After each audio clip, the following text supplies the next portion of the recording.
Danau Tiberias atau yang terkenal dengan sebutan Sea of Galilee atau juga Danau Galilea adalah nama yang disebut dalam sebuah hadis tentang kemunculan Dajjal di akhir zaman.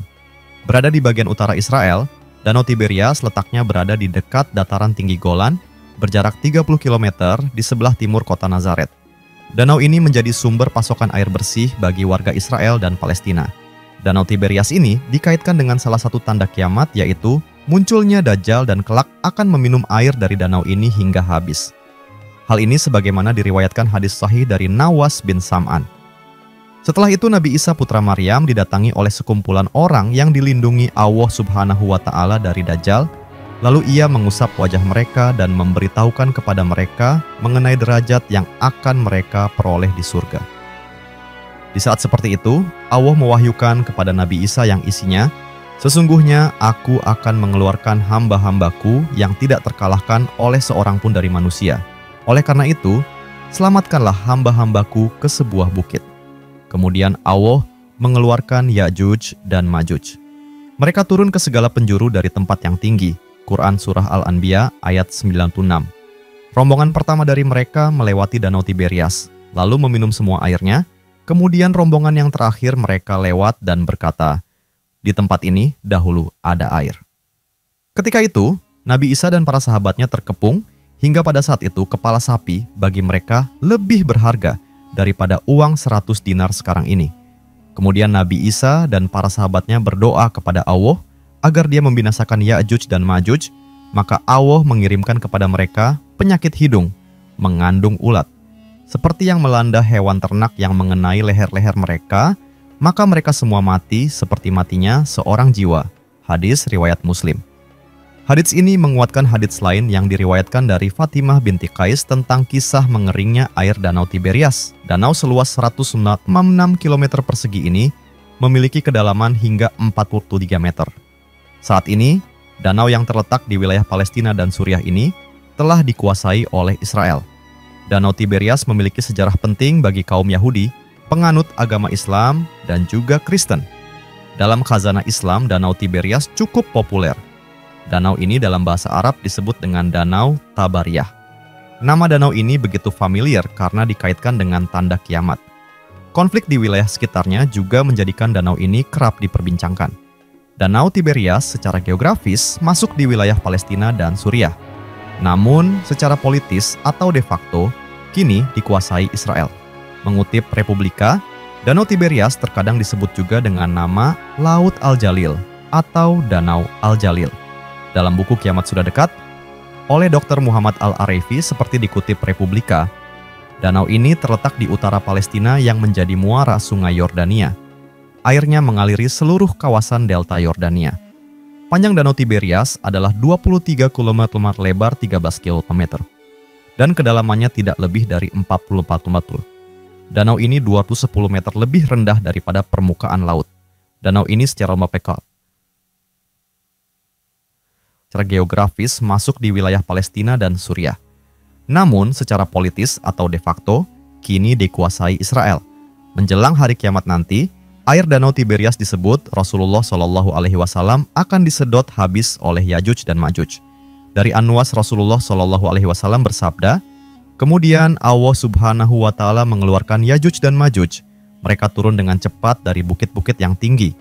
Setelah itu gerombolan atau barisan pertama dari mereka melewati Danau Tabariyah dan meminum habis semua air dalam danau tersebut." Hadis riwayat Muslim, At-Tirmidzi, Abu Daud, Ibnu Majah. Mendengar nama Danau Galilea, Tiberias, sebagian orang tentu sudah mengetahuinya. Memiliki banyak sebutan, Galilea sendiri merupakan danau air tawar yang memiliki kedalaman hingga 43 meter di Timur Tengah. Melihat berbagai penyebutan namanya, danau ini mungkin lebih dikenal sebagai Danau Tiberias atau Laut Tiberias. Pada riwayatnya, danau tersebut memiliki banyak pandangan berbeda dari sejumlah agama atau kepercayaan besar di dunia. Keberadaan Danau Tiberias mempunyai kedudukan tersendiri dalam kepercayaan sejumlah agama samawi seperti Islam, Kristen, dan Yahudi. Berikut penjelasan singkatnya yang bisa disimak. Pandangan 3, agama terkait Danau Galilea. 1. Agama Islam. Pada agama Islam, Danau Galilea dihubungkan sebagai salah satu tanda kiamat. Dalam berbagai tanda-tanda semakin dekatnya hari akhir, salah satunya adalah terkait kemunculan Yajuj dan Majuj. Pada salah satu hadis, Danau Galilea yang awalnya penuh air akan menjadi kering karena dihabiskan oleh Yajuj Majuj, dari Nawas bin Sam'an. Setelah itu, Nabi Isa putra Maryam didatangi oleh sekumpulan orang yang dilindungi Allah Subhanahu wa Ta'ala dari Dajjal. Lalu ia mengusap wajah mereka dan memberitahukan kepada mereka mengenai derajat yang akan mereka peroleh di surga. Di saat seperti itu, Allah mewahyukan kepada Nabi Isa yang isinya, "Sesungguhnya aku akan mengeluarkan hamba-hambaku yang tidak terkalahkan oleh seorang pun dari manusia. Oleh karena itu, selamatkanlah hamba-hambaku ke sebuah bukit." Setelahnya, Allah mendatangkan Yajuj dan Majuj. Berjumlah sangat banyak, mereka muncul dan menuju ke segala penjuru dari tempat tinggi. Quran Surah Al-Anbiya ayat 96. Rombongan pertama melewati Danau Tiberias, lalu segeralah mereka menghabiskan semua airnya. Kemudian datang rombongan yang terakhir dan berkata, "Di tempat ini dahulu ada air." Ketika itu, Nabi Allah Isa dan para sahabatnya terkepung dan berada pada kondisi sulit. Lalu Nabi Isa dan para sahabatnya berdoa kepada Allah agar Dia membinasakan Yajuj dan Majuj, maka Allah mengirimkan kepada mereka penyakit hidung, mengandung ulat, seperti yang melanda hewan ternak dan mengenai leher-leher mereka. Maka setelahnya mereka semua pun binasa seperti matinya seorang jiwa. Hadis riwayat Muslim. 2. Agama Kristen. Tak hanya umat Islam, Danau Galilea juga memiliki pandangan sendiri bagi penganut kepercayaan lain. Dalam hal ini, salah satu yang bisa disebutkan dalam agama Kristen.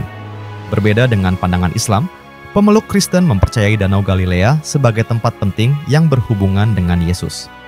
Dari sekian banyak kisahnya, salah satunya adalah menjadi lokasi Yesus menunjukkan berbagai mukjizat seperti berjalan di atas air. 3. Agama Yahudi. Bangsa Yahudi juga memiliki pandangan sendiri terkait Danau Galilea. Mengutip informasi dari laman Britannica, Tiberias menjadi salah satu dari 4 kota yang dianggap suci oleh pemeluk Yahudi. Tak hanya itu, wilayah tersebut juga merupakan lokasi kibuts Yahudi pertama bernama Degania. Pendiriannya dikatakan sekitar tahun 1909. Mengutip Wikipedia, Danau Tabaria dikenal juga dengan nama Danau Galilea, disebut juga Danau Genesaret, Danau Kineret, Danau Kinerot, Laut Tiberias, atau Danau Tiberias terletak dekat dataran tinggi Golan, adalah danau air tawar terbesar di Israel. Danau ini memiliki luas sebesar 166 km persegi dan kedalaman mencapai 43 meter. Terletak 211,315 meter di bawah permukaan laut, danau ini merupakan danau air tawar terendah di dunia dan danau terendah kedua setelah Laut Mati, yang merupakan danau air asin. Danau ini diairi sebagian dari mata air di bawah tanah, meskipun sumber utamanya adalah Sungai Yordan, yang mengalir melaluinya dari utara ke selatan. Danau ini terletak di jalur kuno Via Maris yang menghubungkan Mesir dengan kerajaan-kerajaan di sebelah utara. Kerajaan Yunani, Hasmonean, dan Romawi mendirikan kota-kota dan pemukiman di sekitar danau ini, termasuk Gadara, Hippos, dan Tiberias. Sejarawan abad pertama Flavius Josephus menulis tentang wilayah ini. Orang dapat mengatakan tempat ini ambisi alam. Josephus juga melaporkan industri perikanan yang maju pada waktunya, dengan 230 kapal bekerja teratur di danau ini. Arkeolog menemukan salah satu perahu dari abad pertama Masehi, dijuluki Perahu Yesus, pada tahun 1986. Air hangat Danau Galilea memiliki banyak flora dan fauna yang hidup. Pada danau ini terdapat flora fitoplankton, fauna terdapat zooplankton, bentos, dan ikan-ikan, contohnya tilapia. Belum lama ini dilaporkan bahwa Platanistoidea telah kembali ke danau ini setelah menghilang hampir selama 4,000 masa. Dalam agama Islam, Danau Galilea adalah danau yang akan menjadi tanda akhir zaman, karena danau inilah yang dimaksudkan dalam hadis akan habis airnya diminum oleh Yajuj dan Majuj. Jadi ketika airnya mulai berkurang dan semakin berkurang sampai kering, maka itulah pertanda akhir zaman telah tiba dan Dajjal. Aktivitas ekonomi utama di daerah ini adalah turisme. Banyak tempat bersejarah dan ziarah di sekitar danau ini, terutama di kota utamanya Tiberias, dikunjungi oleh jutaan pengunjung lokal maupun asing setiap tahunnya. Pada bulan April 2011, pemerintah Israel meresmikan jalur hiking sepanjang 40 mil 64 km di Galilea untuk peziarah Kristen yang disebut Jesus Trail, jejak Yesus, yang meliputi jalur pejalan kaki, sepeda, dan mobil. Jalur ini menghubungkan tempat-tempat yang penting dalam sejarah hidup Yesus dan murid-muridnya yang berakhir di kota Kapernaum di pantai Danau Galilea, di mana Yesus pernah mengajar. Lomba renang melintasi air terbuka yang terkenal di Israel, The Kinneret Crossing, diadakan tiap tahun pada bulan September.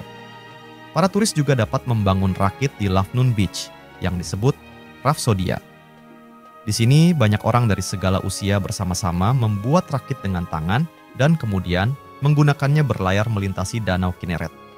Pandangan ulama Muslim terkait Danau Tiberias, juga dikenal sebagai Laut Galilea, seringkali dikaitkan dengan hadis-hadis tentang tanda-tanda akhir zaman, terutama dalam konteks kemunculan Dajjal, antikristus dalam tradisi Islam. Hadis-hadis ini ditemukan dalam berbagai kitab hadis sahih dan sering dibahas oleh ulama sebagai bagian dari eskatologi Islam.